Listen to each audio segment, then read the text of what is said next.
إن الحمد لله نحمده ونستعينه ونستغفره ونؤمن به ونتوكل عليه ونعوذ بالله من شرور أنفسنا ومن سيئات أعمالنا من يهده الله فلا مضل له ومن يضلله فلا هادي له أشهد أن لا إله إلا الله وحده لا شريك له وأشهد أن سيدنا ونبينا وحبيبنا وشفيعنا ومولانا محمدا عبده ورسوله صلى الله عليه وعلى آله وصحبه وسلم أما بعد قد قال الله تبارك وتعالى بعد أعوذ بالله من الشيطان الرجيم بسم الله الرحمن الرحيم يريدون ليطفئوا نور الله بأفواههم والله متم نوره ولو كره الكافرون صدق الله العلي العظيم. அல்லாஹ்வின் நல்லடியார்களே, அன்பு சகோதர நண்பர்களே, பெரியவர்களே, அல்லாஹ்வை பயந்து அஞ்சி தக்வா செய்து நடந்து கொள்ளும்படியாக முதலாவதாக எனக்கும் அப்பால் உங்களுக்கும் ஞாபகமூட்டிக் கொள்கின்றேன், வசியத்தும் செய்து கொள்கின்றேன், அன்பு கட்டளையும் பிறப்பித்துக் கொள்கின்றேன். ஹஜ்ஜுடைய காலம், மக்கள் ஹஜ்ஜிற்காக வேண்டி புறப்பட்டுக் கொண்டிருக்கிறார்கள். மக்கா முக்கர்ரமாவை ஒரு சில சகோதரர்கள் போய் சேர்ந்து விட்டார்கள். இன்னும் ஒரு சில சகோதரர்கள் பறந்து கொண்டிருக்கிறார்கள். இப்படியாக ஹஜ்ஜுக்கான ஏற்பாடுகள் நடைபெற்றுக் கொண்டிருக்கிறது. ஹாஜிகள் அல்லாஹுடைய வீட்டை தரிசிப்பதற்காக வேண்டியும் அல்லாஹுடைய பொருத்தத்தை அடைந்து கொள்வதற்காக வேண்டியும் கடமையை நிறைவேற்ற வேண்டும் என்ற உணர்வுடன் பயணம் வைத்திருக்கிறார்கள். அவர்கள் அனைவர்களுடைய ஹஜ்ஜையும் அல்லாஹ் பொருந்திக் கொள்வானாக, ஏற்றுக்கொள்வானாக. அதே போன்று இதுவரைக்கும் அந்த பாக்கியம் யார் யாருக்கெல்லாம் கிடைக்கவில்லையோ அவர்களுக்கெல்லாம் அல்லாஹ் சுப்ஹானஹு தஆலா வரக்கூடிய காலங்களில் அந்த பாக்கியத்தையும் நம் அனைவருக்கும் தந்தருள வேண்டும் என்று இறைவனை பிரார்த்தித்துக் கொள்வோம். அல்லாஹ் சுப்ஹானஹு தஆலா யாரெல்லாம் கடந்த காலங்களில் ஹஜ்ஜை செய்து முடித்து விட்டார்களோ அவர்களுடைய ஹஜ்ஜிகள் அனைத்தையும் ஏற்றுக்கொள்ளப்பட்ட ஒப்புக்கொள்ளப்பட்ட ஹஜ்ஜாக அல்லாஹ் ஆக்கி வைப்பானாக. அன்புக்குரிய நண்பர்களே, சகோதரர்களே, பெரியவர்களே, வாழ்க்கையில் அல்லாஹ் சுப்ஹானஹு தஆலா எங்களுக்கு சொன்ன ஒரு கட்டளை தான் படியுங்கள். பொதுவாக நாங்கள் இதை எல்லாரும் பேசக்கூடிய தலையங்கம். ஸல்லல்லாஹு அலைஹி வஸல்லம் அவர்களுக்கு முதலாவது வந்த வஹி இக்ரா பிஸ்மி ரப்பிக்கல் லதீ ஹலக். இந்த ஆயத்து தான் முதலாவதாக அல்லாஹ் சுப்ஹானஹு தஆலா ஸல்லல்லாஹு அலைஹி வஸல்லம் அவர்களை நபியாக உலகத்துக்கு அனுப்பி அவர்களுக்கு முதலாவது சொல்லிக் கொடுத்த பாடம் இந்த பாடம் தான். உங்களை படைத்த ரப்புடைய திருநாமத்தை சொல்லி நீங்கள் வாசியுங்கள் அல்லது படியுங்கள் அல்லது ஓதுங்கள், கற்றுக்கொள்ளுங்கள். எப்படிப்பட்ட ஒரு வார்த்தையை நீங்கள் சொன்னாலும் நீங்கள் உங்களை அப்டேட் பண்ணிக் கொள்ளுங்கள். அல்லாஹ் சுப்ஹானஹு தஆலா மனிதனுக்கு ஒரு கட்டளையை பிறப்பித்திருக்கிறான், நீங்கள் படியுங்கள்.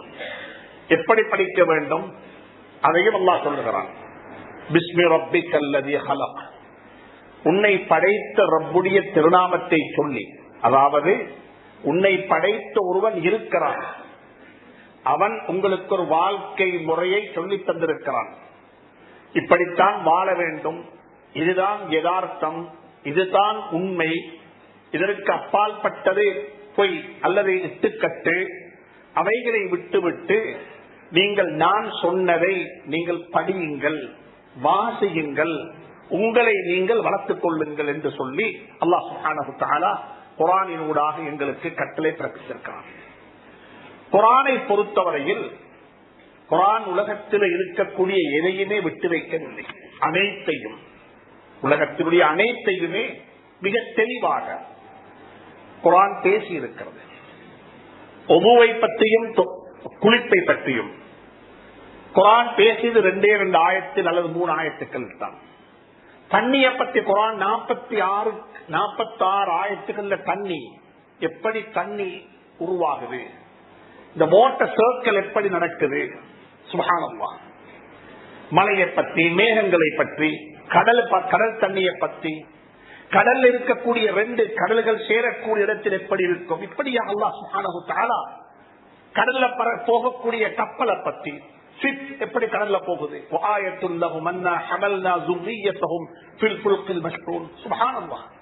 குர்ஆன் அல்லாஹ் சுப்ஹானஹு தஆலா அல்லாஹ்வுடைய குத்ரத்துகள், அல்லாஹ்வுடைய படைப்பினங்களை பற்றி குர்ஆன் பேசி இருக்கிறது.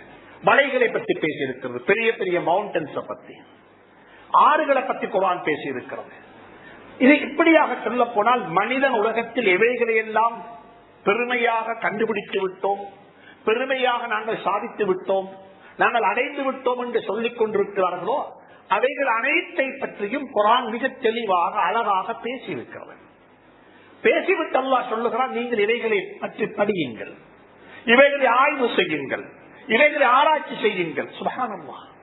இன் அஸ்பஹ மாஉக்கும் கௌரன் ஃபமையதீக்கும் பிமாஇன் மஹீன்.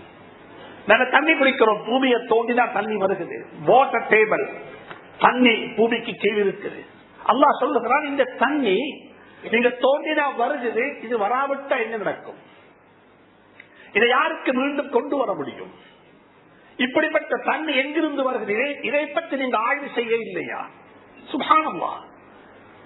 அஅன்தும் அன்ஸல்துமூஹு மினல் முஸ்னி அம் நஹ்னுல் முன்ஸிலூன். மழை கொட்டிக் கொண்டிருக்கிறது, எப்படி மழை கொட்டுது, அதை நீங்க இறக்கிறீங்களா நாங்க இறக்கிறோமா? மழையை பெய்ய வைப்பது நீங்களா அல்லது நாங்களா? சுப்ஹானல்லாஹ். குர்ஆன் அன்புக்குரிய நண்பர்களே, சகோதரர்களே, ஒவ்வொன்றாக குர்ஆன் பேசுகிறது, என்னோட புத்தியை கொஞ்சம் தூண்டி விடுகிறது. 2 வயல்கள் சேரக்கூடிய இடத்தில் ஒரு வெளிச்சம் உருவாகிறது. அல்லாஹ் இதை பற்றியும் குர்ஆனில் பேசியிருக்கிறார். அஃபரஅய்தும் النار التي تورون أأنتم أنشأتم شجرتها أم نحن المنشئون. சுப்ஹானல்லாஹ். இந்த வாய்ஸ் நான் பேசுவது எங்கேயோ வெளியாகுது, எப்படி வெளியாகுது? அல்லாஹ் சுப்ஹானஹு தஆலா இந்த விஞ்ஞானங்களை எல்லாம் குர்ஆனில் மிக தெளிவாக அழகாக கதைத்திருக்கிறான், பேசியிருக்கிறான். யாரும் நினைத்துக் கொள்ள வேண்டாம் குர்ஆன் என்பது வெறுமனே சட்டதிட்டங்களையும் வெறுமனே வாழ்க்கைக்கு தேவையான சிக்கக்கூடிய மசாலாக்களை மட்டும் பேசக்கூடிய ஒரு புத்தகம், ஒரு வேத நூல் என்று பேச வேண்டாம், படிக்க வேண்டாம். அது வாழ்க்கையில் இருக்கக்கூடிய அத்துணை விஞ்ஞானத்தையும் அத்துணை வகையான சயின்ஸ் எல்லாவற்றையும் குர்ஆன் உள்வாங்கி இருக்கிறது. குர்ஆனில் அல்லாஹ் சுப்ஹானஹு தஆலா கடந்த கால வரலாறுகளை சொல்லுகிறான், கடந்த கால வரலாறுகளை சொல்லுகிறான், எங்களுக்கு புத்தி சொல்லுகிறான், எங்களுக்கு தேவையான இந்த உலகத்தில் வாழ்வதற்கு தேவையான அனைத்தை பற்றியும் மிருகங்களை பற்றி பேசியிருக்கிறான். சுப்ஹானல்லாஹ். மக்களுடைய டிரான்ஸ்போர்ட்டை பற்றி குர்ஆன் பேசியிருக்கிறது. இப்படியாக குர்ஆனில் அல்லாஹ் சுப்ஹானஹு தஆலா அனைத்தையும் பேசியிருக்கிறான். அல்லாஹ் சொல்லுகிறான், இவைகளை படியுங்கள், இவைகளை ஆய்வு செய்யுங்கள், இவைகளை ஆராய்ச்சி செய்யுங்கள். நீங்கள் படித்தால் உங்களுக்கு பாடம் கிடைக்கும், நீங்கள் படித்தால் உங்களுக்கு பெரிய புத்தி பிறக்கும். இவைகளை கொண்டு வாழ்க்கைக்கு தேவையான உதாரணங்களை உங்களுக்கு ஆக்கிக் கொள்ள முடியும். சிலந்தி வலையை பற்றி பேசியிருக்கிறான். அதே போன்று தேனியினுடைய வீட்டை பற்றி பேசியிருக்கிறான், தேன் பாணியை பற்றி பேசியிருக்கிறான் குர்ஆனினூடாக. இப்படியாக குர்ஆன் அனைத்தையும் உள்வாங்கி இருக்கிறது. இன்றைக்கு நாங்கள் விளங்கிக் கொள்ள வேண்டும், நாலேஜ் என்றால் என்ன, ஏன் படிக்க வேண்டும்? பரீட்சை முடிந்து விட்டது, ஓலவல் எக்ஸாம் செய்துவிட்டு எங்களுடைய மாணவர்கள் குழந்தைகள் வீடுகள் இருக்கிறார்கள், ஏலவலுக்கு ஆயத்தமாகிக் கொண்டிருக்கிறார்கள். இன்னும் ஒரு சில சகோதரர்கள் ஏலவல் எக்ஸாமுக்கு ஆயத்தமாகிக் கொண்டிருக்கிறார்கள். ஒரு பெரிய ஒரு பாப்புலேஷன் யூனிவர்சிட்டிகள் இருக்கிறார்கள், படித்துக் கொண்டிருக்கிறார்கள். மதரசாக்கள்ல சுப்ஹானல்லாஹ் மாணவர்கள் உலமாக்களாக படித்துக் கொண்டிருக்கிறார்கள். இப்படியாக கல்வி கற்றுக்கொள்ள வேண்டும், படிக்க வேண்டும் என்று சொல்லக்கூடிய ஒரு ஆசையில, ஒரு தேட்டத்தில இன்றைக்கு எல்லாரும் படிப்பதற்காக வேண்டி ஆயத்தமாக இருக்கிறாங்க. அல்ஹம்துலில்லாஹ். யோசிக்க வேண்டும், ஏன் படிக்க வேண்டும், எதற்காக வேண்டி படிக்க வேண்டும்? எங்களுக்கு ஒரு குறைபாடு இருக்கிறது, குறை இருக்கிறது, குறையாக சொல்லுவார்கள். எங்களுடைய சமூகம் ஒரு வியாபார வர்த்தக சமூகம். அந்த காலத்தில் நாங்கள் படிக்க இல்லை, அந்த காலத்தில் வியாபாரம் செய்தோம், வர்த்தகம் செய்தோம், கொடுக்கல் வாங்கல் செய்தோம். இந்த நாட்டினுடைய பொருளாதாரத்துடைய முதுகெலும்பாக முஸ்லீம்களாகிய நாங்கள் இருந்தோம். அது எங்களுக்கு அவ்வளவு ஆரோக்கியமானதல்ல. நாங்கள் கற்க வேண்டும், படிக்க வேண்டும் என்று சொல்லி அல்ஹம்துலில்லாஹ் ஒரு முயற்சி செய்யப்பட்டு அப்படிப்பட்ட ஒரு எழுச்சியினூடாக இன்று மக்களுக்கு மத்தியில் கல்வி கற்க வேண்டும் என்று சொல்லக்கூடிய ஒரு நிலைக்கு சமூகம் தள்ளப்பட்டு விட்டது. சமூகத்தில் அப்படிப்பட்ட ஒரு எழுச்சி வந்து அனைவரும் படித்துக் கொண்டிருக்கிறார்கள். இப்ப ஒரு கேள்வி எழுந்தது, ஏன் படிக்க வேண்டும், எதற்காக வேண்டி படிக்க வேண்டும்? மார்க்கம் இஸ்லாம் மிக தெளிவாக எல்லாவற்றையும் கோடிட்டு காட்டியிருக்கிறது. ஏன் படிக்க வேண்டும்? நான் முதலாவது சொல்லிக்கொள்ள விரும்புகிறேன், வாழ்க்கையில பரீட்சைக்காக வேண்டி படிக்கிறேன் என்ற கன்செப்டை விட்டுவிட்டு வாழ்க்கைக்காக வேண்டி படிக்கிறேன் என்ற ஒரு கன்செப்டுக்கு வந்த முதலாவது.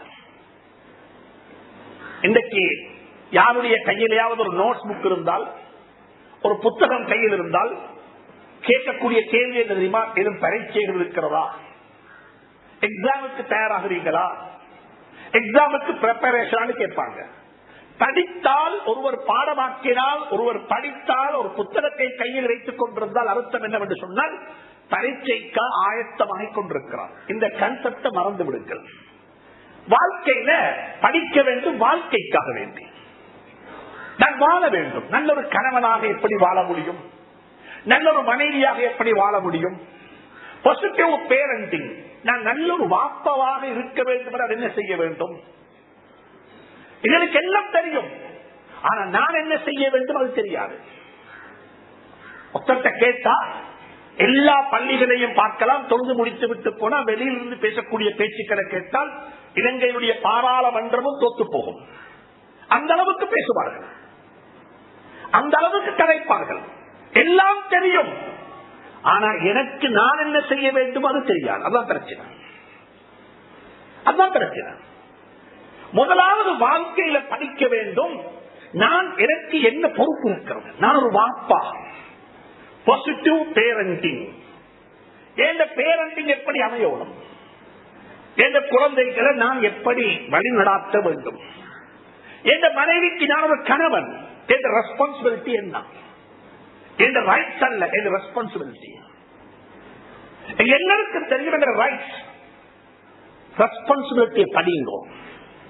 நான் இந்த மஹல்லாவுல ஒரு அங்கத்தவனாக இருக்கிறேன், இந்த பள்ளியில் ஒரு அங்கத்தை, இந்த பள்ளிக்கு தொலைவாரு, இதே இந்த ஊரு, இதே இந்த மஹல்லா, எந்த அதிகமான தொழுகை இங்கத்தான் தொழுது. மாஷா அல்லாஹ், இந்த ஊருக்கு நான் என்ன செய்யணும்? அன்புக்குரிய நண்பர்களே, சகோதரர்களே, வாழ்க்கையில மிக அன்பாக சொல்லுகிறேன், பரீட்சைகளுக்கு படிக்கிறோம் என்ற கன்செப்டை விட்டுவிட்டு வாழ்க்கைக்காக வேண்டி படியுங்கள். குழந்தைகள் பெருக்க பெருக்க வளர வளர பெற்றோர்களுடைய அறிவும் வளர வேண்டும். என்றால் 3 வயது குழந்தையை ஹேண்டில் பண்ணுவது போன்று 13 வயசு குழந்தையை ஹேண்டில் பண்ண முடியாது. சொந்த மகனுடன் டீல் பண்ணுவது போன்று வீட்டுக்கு வந்த மருமகனுடன் டீல் பண்ண முடியாது. சொந்த மகளை பார்ப்பது போன்று மருமகளை பார்க்க முடியாது. சுப்ஹானல்லாஹ். வாழ்க்கையில வாழ்க்கைக்காக வேண்டி படிக்கிறேன், வாழ்க்கைக்காக வேண்டி கல்வி கற்றுக் கொள்கிறேன், வாழ்க்கைக்காக வேண்டி நான் படித்துக் கொண்டிருக்கிறேன் என்ற கன்செப்டை கொண்டு வந்தோம். அதற்குரிய பள்ளிகள் உருவாக்கப்பட வேண்டும். எங்கள பள்ளிகள் இருக்கிறது ஓதுவதற்குரிய குர்ஆன் மட்டும்தான். ஆனால் அதையும் ஓதக்கூடிய மக்கள் மிக குறைவு, மிக குறைவு.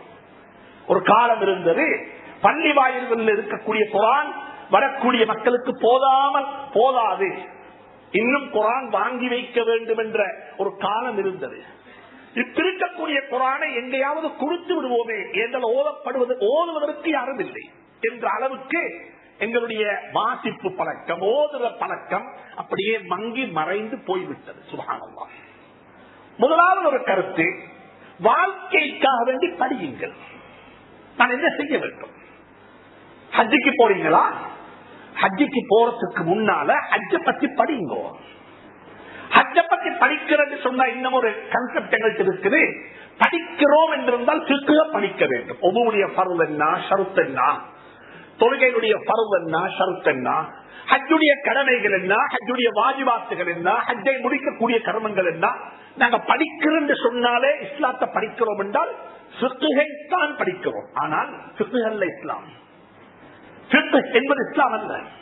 ஃபிக்ஹ் என்ற கலை ஹஜ்ரத் ரசூலுல்லாஹி ஸல்லல்லாஹு அலைஹி வஸல்லம் வஃபாத்தாகி கிட்டத்தட்ட ஒரு 100-200 வருடங்களுக்கு பிறகு உருவான ஒரு கதை. ஸல்லல்லாஹு அலைஹி வஸல்லம் இந்த அமலை எப்படி செய்தார்கள், இந்த அமலுடைய நோக்கம் என்ன, இந்த அமல் எதற்காக செய்ய வேண்டும், ஹஜ்ஜுக்கு போறோம் என்றா ஏன் ஹஜ்ஜுக்கு போக வேண்டும்?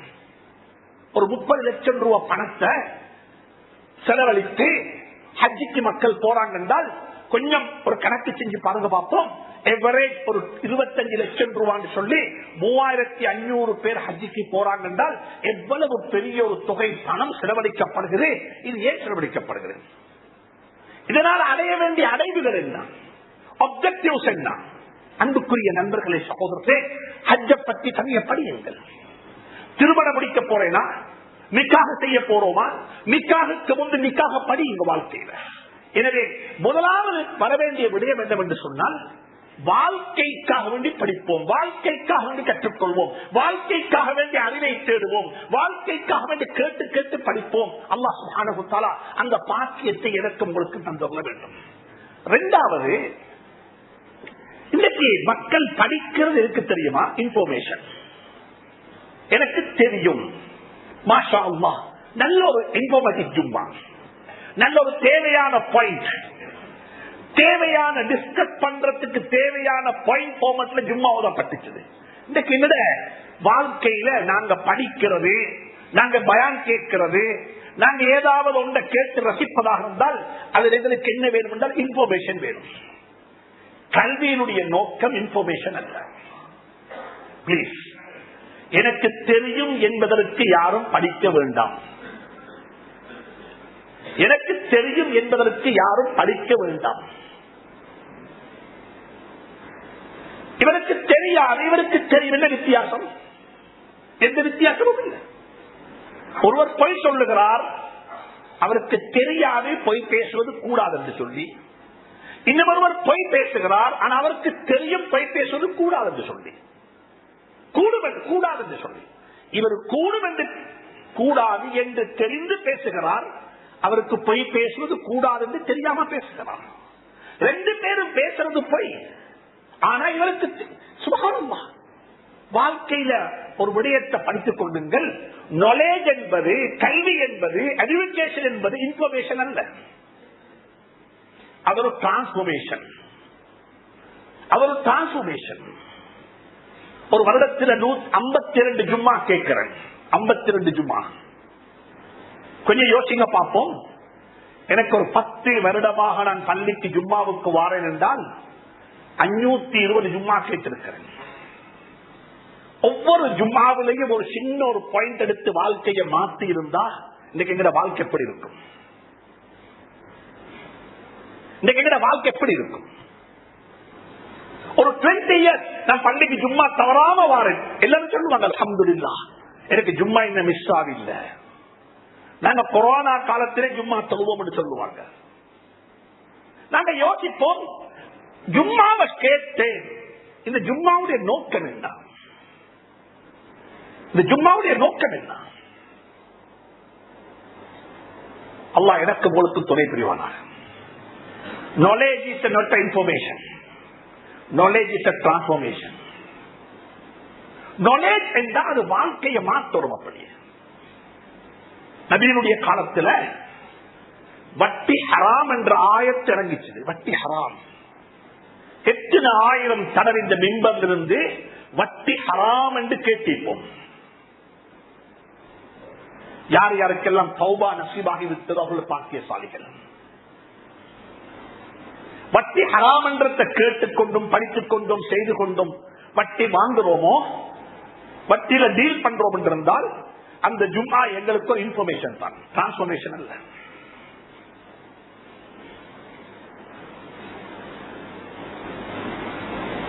அனந்தரத்துல இன்ஹெரிட்டன்ஸ் ப்ராப்பர்ட்டியில நாங்க ஒரு நாளும் அநியாயம் செய்யக்கூடாது.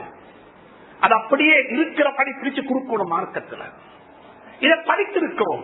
ஆனா எங்களோட ஃபேமிலி, எங்களோட குடும்பத்துடைய சொத்தை பிரிச்சு கொள்றதுக்கு நாங்க லாஸ்ட் 15 இயர்ஸாக கோர்ட்ல வழக்கு பேசுறோம். இப்ப நான் கேட்கிறேன், இந்த ஜும்மாவுக்கும் எங்களோட ஆக்ஷன் வழக்கு பேசுற அந்த ஆக்ஷனுக்கும் என்ன டிஃபரன்ஸ் இருக்குது? என்ன வித்தியாசம்? ஹுத்பாக்களையும் ஜும்மாக்களையும் எங்களுடைய எஜுகேஷனையும் ஒரு இன்ஃபர்மேஷனாக மாற்றவானம். இது ஒரு டிரான்ஸ்பர்மேஷன். நான் இன்றைக்கு மாறிட்டேன். வட்டி ஹராம் என்ற ஆயத் இறங்கிச்சது. நபியினுடைய சாட்சா அப்பாஸ் ரலியல்லாஹு தஆலா அன்ஹு அப்படியே வந்தாங்க. நபியினுக்கு பக்கமாக பின்னுக்கு இருந்தவர் முன்னுக்கு எழுதி வந்தாரு. அந்த ஒரு வார்த்தை சொன்னாரு சஹாபாக்களை பார்த்து, வட்டி ஹராம் என்று ஆயத் இறங்கிட்டது. நான் இவ்வளவு நாளும் வட்டியில தான் டீல் பண்ணி இருக்கிறேன், எனக்கு தெரியாம இதுக்கு பிறகு நான் செய்ய மாட்டேன். நான் யார் யாருக்கெல்லாம் வட்டிக்கு பணம் தந்திருக்கிறேனோ அந்த பணத்தையும் எனக்கு அந்த முதலையும் எனக்கு திருப்பி தரவானோம். நான் தௌபா செஞ்சிட்டேன்.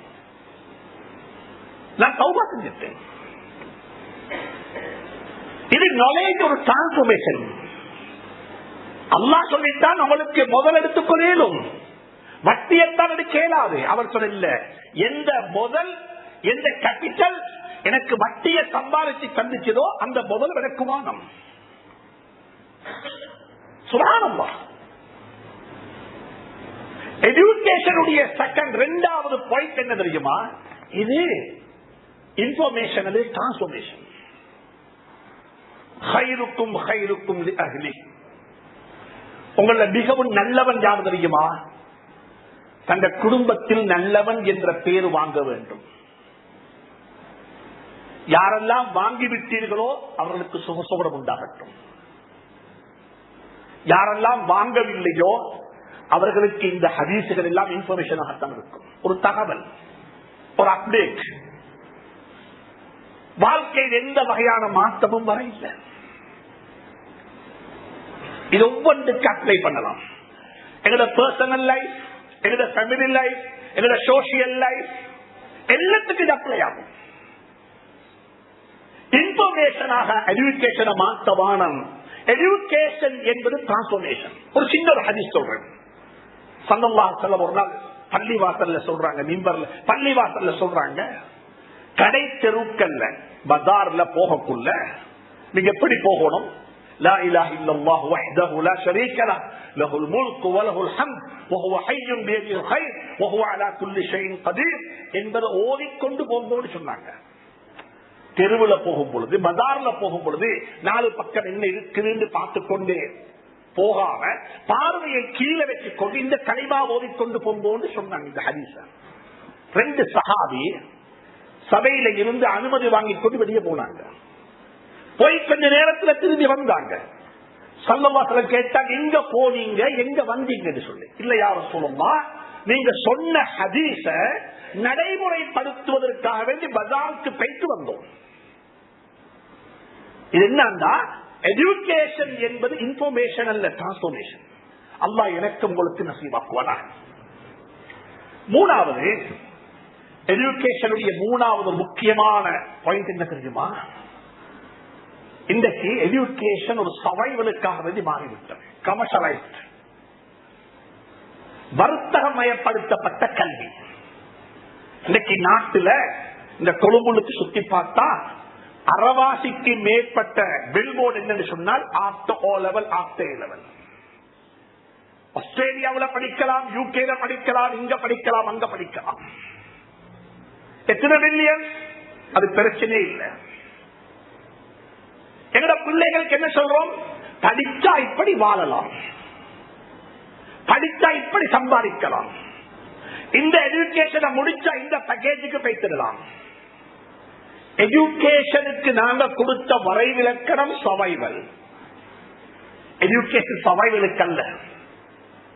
பிளீஸ் உங்களோட பிள்ளைகளுடைய மைண்ட மாத்துங்க. எஜுகேஷன் சர்வைவலுக்கு அல்ல. ஒருத்தர் டிகிரி வாங்கி சம்பாதிக்கிறாரு, ஒருத்தர் டிகிரி வாங்காம மரக்கழித்து சம்பாதிக்கிறார். ரெண்டு பேருக்கு என்ன வித்தியாசம்? என்ன வித்தியாசம்? எஜுகேஷன் என்பது சர்வைவலுக்கு அல்ல. இதை மாற்றுங்க. முதலாவது education for the service. Service. முந்தின காலங்கள்ல எங்களோட ஊர்கள்ல, கிராமங்கள்ல ஒரு டாக்டர் இருந்தா அவர் என்ன போட்டிருப்பாருண்டா, வீட்டுல கனவுல எத்தனை மணிக்கு வேண்ட வீட்டை சட்டலாம், நான் சர்வீஸுக்கு ஆயத்தம். நான் சர்வீஸுக்கு ஆயத்தம். சுப்ஹானல்லாஹ். இது டாக்டர்ஸ்மார் மட்டுமல்ல, உலமாக்கள், எல்லா ப்ரொஃபஷனல்ஸும். எஜுகேஷன் சர்வைவலுக்கு அல்ல, எஜுகேஷன் சமூகத்துக்கு சேவை செய்யறதுக்கு. இன்றைக்கு எஜுகேஷன் தெரியுமா? எங்களுக்கு மைக்ரேட் ஆகிறதுக்கு ஒரு பாஸ்போர்ட், ஒரு டிகிரி இருந்தா எனக்கு வெளியே பேசிடலாம். ஒரு டிகிரி இருந்தா வெளியே பேசிடலாம். ஸ்பான்சர் பண்ணி அந்த குழந்தைய படிக்க வச்ச ஆர்கனைசேஷன் அதில் அழைத்து செலவழித்து ஸ்பான்சர் பண்ணினவங்க ஆச்சரியப்படுறாங்க. என்ன நடந்துச்சு? இவ்வளவு படிக்கிறோம், முஸ்லிம் சமூகம் படிக்கிறாங்க. முஸ்லிம் கல்ச்சரல் அஃபேர்ஸுக்கு ஒரு டைரக்டராக வாரத்துக்கு ஒரு முஸ்லிம் எங்கள்கிட்ட இல்லை. எங்கள்கிட்ட இல்லை. ஏண்டா அந்த தொழிலுக்கு போனா சம்பாதிக்கலாம், அந்த தொழிலுக்கு போனா பெரிய பணம் எடுக்கலாது. எதை படிக்கிறோம்டா, எதை படிச்சா கூட சம்பாதிக்கலாம். பிளீஸ் பேரண்ட்ஸுக்கு சொல்றேன், பிள்ளைகளுடைய தலையில போடுங்க, education not for the survival, this is for the service. சமூகத்துக்கு சேவை செய்யும். அல்லாஹ் எனக்கு அறிவை தந்திருக்கிறான், எனக்கு அல்லாஹ் அறிவை தந்திருக்கிறான். இந்த அறிவை சமூகத்துக்கு கொடுத்து சமூகத்தை வாழ வைக்க வேண்டும், சமூகத்தை தூக்கிவிட வேண்டும். ஒவ்வொருத்தரும் யோசிங்கோ. செல்வந்தர்கள், இந்த நாட்டில் வாழக்கூடிய செல்வந்தர்களுக்கு அல்லாஹ் அருள் செய்ய வேண்டும், ரஹ்மத் செய்ய வேண்டும். ஏண்டா அவர்களுடைய சோசியல் கண்ட்ரிபியூஷன்ஸ், சமூகத்துக்கு செய்ய வேண்டிய பங்களிப்பை மனப்பூர்வமாக செய்து கொண்டிருக்கிறார்கள். இன்றைக்கு எங்கே இலங்கையில் இருக்கிற அல்ஹம்துலில்லாஹ் பள்ளி வாயில்களாக இருக்கலாம், மதரசாக்களாக இருக்கலாம், ஓபனேஜாக இருக்கலாம், வேற வேற இருக்கிற எத்தனை நிறுவனங்களாக இருந்தாலும் எல்லா நிறுவனங்களும் இங்க இருக்கக்கூடிய செல்வந்தர்களுடைய கண்ட்ரிபியூஷனால தான் வாழ்ந்து கொண்டிருக்குது. யூனிவர்சிட்டியில படிக்கிற மாணவர்களுக்குரிய ஸ்காலர்ஷிப், அதுவும் செல்வந்தர்களுடைய பணம். பெட்டாக்கு நீங்க போனா எதுக்கு எந்த தேவைக்கு போனாலும் அல்ஹம்துலில்லாஹ் அந்த தேவை பெட்டாவால பூர்த்தியாகும். அங்க இருக்கிற மக்கள் யாரும் டிகிரி ஹோல்டர்ஸ் அல்ல, அங்க இருக்கிற மக்கள் சாதாரண ஸ்கூல்ல படிச்சவங்க. ஆனா அவங்கள கொடுக்கிற தன்மை, ஏண்டா நாங்க சம்பாதிக்கிறது சர்வைவலுக்காக வேண்டி மட்டுமல்ல, நாங்க சம்பாதிக்கிறது அல்லாஹ் எங்களுக்கு தந்தத்தை நாங்க செலவழிக்கணும். இந்த நாட்டில் அல்ஹம்துலில்லாஹ் 1965களுக்கு முந்தி இந்த நாட்டுடைய வரலாறு என்ன தெரியுமா? நாங்க சென்ற காலங்கள்ல பலஸ்தீனுக்கு சல்லி சேர்த்தோம், பலஸ்தீனுக்கு சல்லி சேர்த்து காசாவுக்கு அனுப்பி வைத்தோம். அல்ஹம்துலில்லாஹ் அந்த பணம் போய் சேர்ந்திருக்க வேண்டும் என்று அல்லாஹ்விடத்தில் ஆசைப்படுகின்றோம், ஆதரவிக்கின்றோம். ஆனா 65களுக்கு முந்தி எப்படின்னு சொன்னால், பள்ளி வாயில்கள்ல பணம் சேர்ப்பாங்க. எதுக்கு சொன்னா, மக்கா முக்கர்ரமாவுடைய மதீனா முனவ்வராவுடைய ஏழைகளுக்கு அங்க போய் பங்கு வைப்பதற்காக வேண்டி அதை சேர்த்து கொடுத்த ரசீது இருக்கிறது. அப்படிப்பட்ட தனவந்தர்கள், அப்படிப்பட்ட சோசியல் ரெஸ்பான்சிபிலிட்டி நிறைந்த பணக்கார சமூகம் இந்த சமூகம். அல்ஹம்துலில்லாஹ் அல்லாஹ்வுக்கு மேலான அருள் செய்வானாக. அதே மாதிரியாக இன்டலெக்சுவல்ஸ், படித்தவர்கள், அவங்களை முன்னுக்கு வாங்குவோம். எங்களோட சோசியல் ரெஸ்பான்சிபிலிட்டி என்ன, நாங்க என்ன செய்யணும்? நாட்டுல சின்ன ஒரு பிரச்சனை வந்துச்சுன்னா நாங்க மைக்ரேட் ஆகிடுறோம், நாங்க பயிற்றுறோம். எங்களுக்கு ஒரு எஜுகேஷன் டிகிரி கையில் இருக்குது, அதை போட்டா எங்களுக்கு வீசா கிடைக்கும். அன்புக்குரிய நண்பர்களே, சகோதரர்களே, உங்களுக்கு இந்த சமூகம் செலவழித்தது நீங்க மைக்ரேட் ஆகி நீங்க போயிட்டு ஒரு கம்ஃபர்டபிளான ஜோன்ல வாழ்றதுக்கல்ல, உங்களுக்கு இதை தந்தது சமூகத்தை வாழ வைப்பதற்காக வேண்டி. பொறுப்போட சொல்றேன், பொறுப்போட சொல்றேன். 920 முஸ்லிம் பாடசாலைகள் எங்களுக்கு இருக்குது, 100க்கும் குறைந்த பிரின்சிபல்ஸ், 100க்கும் குறைந்த பிரின்சிபல்ஸ். எங்கள்கிட்ட பிரின்சிபல்ஸ் இல்ல. எத்தனை ஊர்கள் இப்ப ப்ரூஃபோட சொல்லுவேன், ப்ரூஃபோட எத்தனை ஊர்கள்ல எங்கட பாடசாலைகள்ல அதிபர்களாக பிரின்சிபலாக மாற்று மதத்தை சார்ந்த மக்கள் இருக்கிறாங்க. கொஞ்சம் யோசிங்க. எஜுகேஷன் சபைகளுக்கல்ல, எஜுகேஷன் சர்வீஸ், சமூகத்துக்கு சேவை செய்யணும். நான் படித்தவன் என்ற கதவை தட்டு, நான் படித்தவன், அதுக்கு நான் தயார். சுப்ஹானல்லாஹ். இது மூணாவது ஒரு பாயிண்ட். நாலாவது ஒன்று சொல்றேன். அன்புக்குரிய நண்பர்களே, சகோதரர்களே, வாழ்க்கையில யாரும் ரைட்ஸ படிக்க வேணும், வேல்யூஸ படிங்க.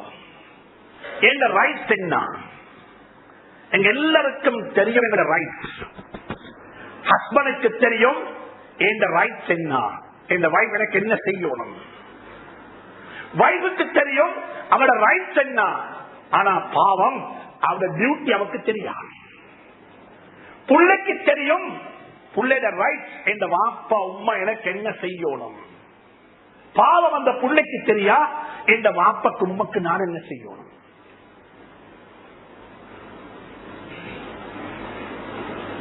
ஒவ்வொரு பிள்ளைகளுக்கும் சொல்லுகிறேன், நானும் ஒரு குழந்தையாக இருந்து சொல்லுகிறேன்.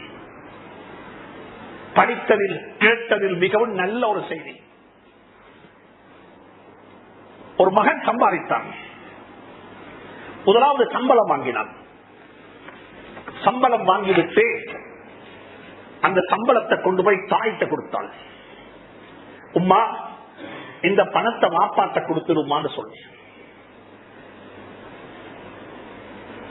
தாய் சொன்னால் மகனை பார்த்து, மகனே நீயே கொண்டு போய் கொடுத்து விடு, அதுதானே மிகவும் நல்லதாக இருக்கும், வாப்பா சந்தோஷப்படுவாரே என்று சொல்லி தாய் சொல்ல, இல்ல உம்மா நீயே கொண்டு போய் கொடுத்து விடு, இதை நான் பாப்பாக்கு நான் கொடுக்க விரும்ப இல்லைன்றாரு. ஏன்டா இப்படி சொல்றாய், ஏன் அப்படி நடந்து கொள்கிறாய், கொண்டு போய் கொடு என்று சொல்லி வற்புறுத்தின சந்தர்ப்பத்தில் இந்த மகன் ஒரு கருத்து சொன்னார். உம்மா, இந்த நேரம் வரைக்கும் என்னுடைய வாப்பாவுடைய கை மேல இருந்துச்சு, என் கை கீழே இருந்துச்சு.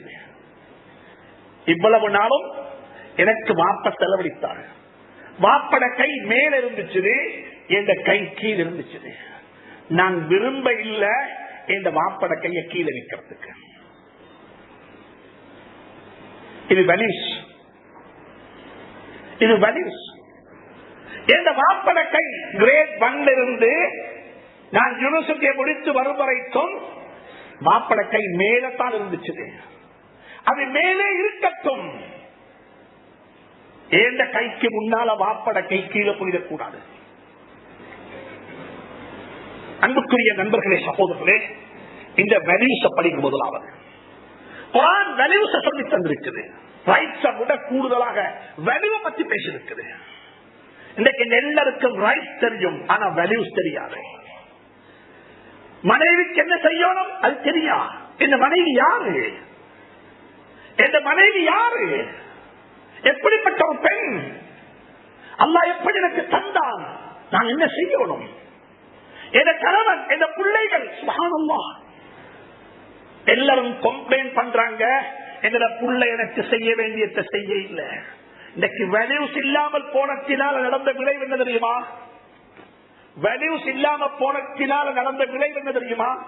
பிள்ளைகளுக்கு எல்லாம் தெரியும், டிகிரி ஹோல்டர்ஸ் ஆகிட்டாங்க. அதே அளவுக்கு முதியோர் இல்லங்கள், சீனியர் சிட்டிசன்ஸ் ஹோம் கூடிக்கொண்டே போகுது. எங்கள்கிட்ட கேட்கிறாங்க, கால் அடிச்சு, எங்களோட வாப்பாவை டிராப் பண்றதுக்கு எங்கே இடம் ஒன்று இல்லையா?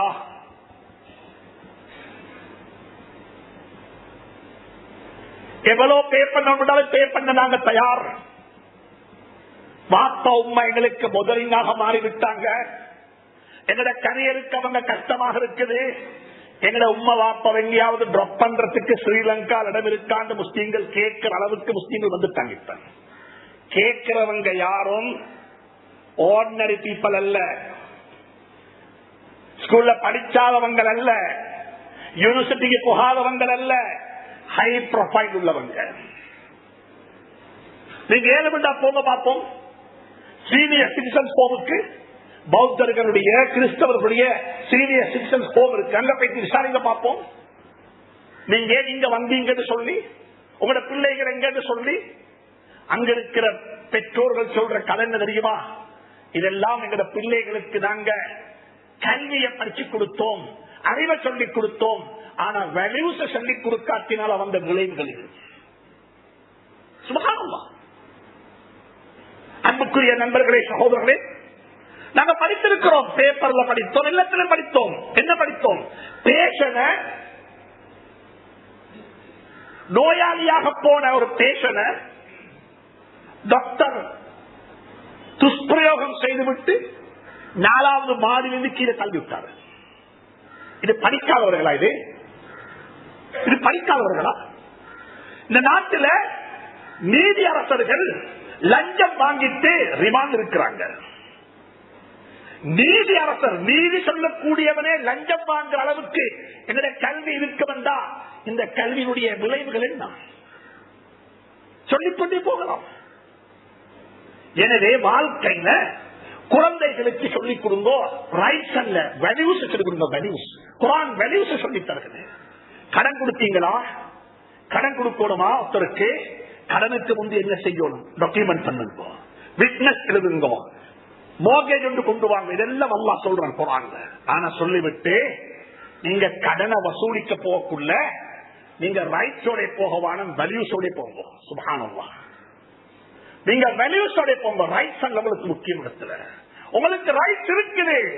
அவருடைய ப்ராப்பர்ட்டியை மோர்கேஜ் பண்ண ப்ராப்பர்ட்டியை விட்டுட்டு அந்த பணத்தை உங்களத்தை எடுத்துக்கொண்டு மிச்சமுள்ள தவற்றை கொடுக்க உங்களுக்கு ரைட்ஸ் இருக்குது. ஆனாலும் வேல்யூஸ் அல்லாஹ் சொல்லித்தாரான்.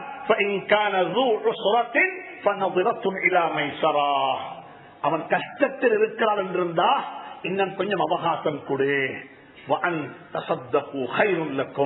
நீங்க கொடுத்த கடனை, அவன் கஷ்டத்தில் இருக்கிறான், அதை சதக்காவாக மாற்றி விட்டு அதை விட நல்ல அல்லாஹ் வேல்யூஸ் சொல்லித்தாரான். அவங்க ஷஹீத் ஆகிட்டாங்க, அவங்கள கொலை செஞ்சுட்டாங்க. கொலை செஞ்சதுமே ஸல்லல்லாஹு அலைஹி வஸல்லம் உஹது போர்க்களத்தில் ஷஹீதானதுக்கு பிறகு ஹம்ஸா ரொம்ப ஆத்திரப்பட்டாங்க. ஸல்லல்லாஹு அலைஹி வஸல்லம் கவலைப்பட்டாங்க. என்ற பாட்சா முக்கியமான ஒரு மனிதர் ஸல்லல்லாஹு அலைஹி வஸல்லம் ஒரு இடத்துல சொன்னாங்க, இந்த ஹம்ஸாவுடைய உயிருக்கு பகரமாக 70 பேருடைய உயிரை நாங்க வாங்குவோம் என்று சொல்லி. அப்ப அல்லாஹ் சொன்னான், இல்ல இல்ல அது செய்யலாது, ஒரு உயிருக்கு ஒரு உயிர் தான். அல்லாஹ் வேல்யூஸ் சொல்லிக் கொடுக்கிறான். சொல்லிவிட்டு சொன்னான் நபியை பார்த்து, நீங்க பொறுமை செஞ்சா அது அதை விட நல்லதாக இருக்கும், அதை விட நல்லதாக இருக்கும். எனக்கு ஒருத்தர் அநியாயம் செஞ்சா அந்த அநியாயத்துக்கு பகரமாக எனக்கு அநியாயம் செய்யலாம், செய்யலாம், ஏதும் எனக்கு கொண்டு செய்யலாம். ஆனா அல்லாஹ் சொல்றான், அவர் எவ்வளவு செஞ்சாரோ அவ்வளவுதான் நீங்க செய்யணும், அதை விட கூட செய்யலாது, அதை விட கூட செய்யலாது சொல்லிவிட்டு சொல்றான், இதை விட ரைட். ஆனா உங்களோட வேல்யூஸ் என்ன தெரியுமா? நீங்க பொறுமை செய்வீங்க என்றால் அது அதை விட மேலானது, அது அதை விட நல்லது, அது அதை விட சிறந்தது. சுப்ஹானல்லாஹ்.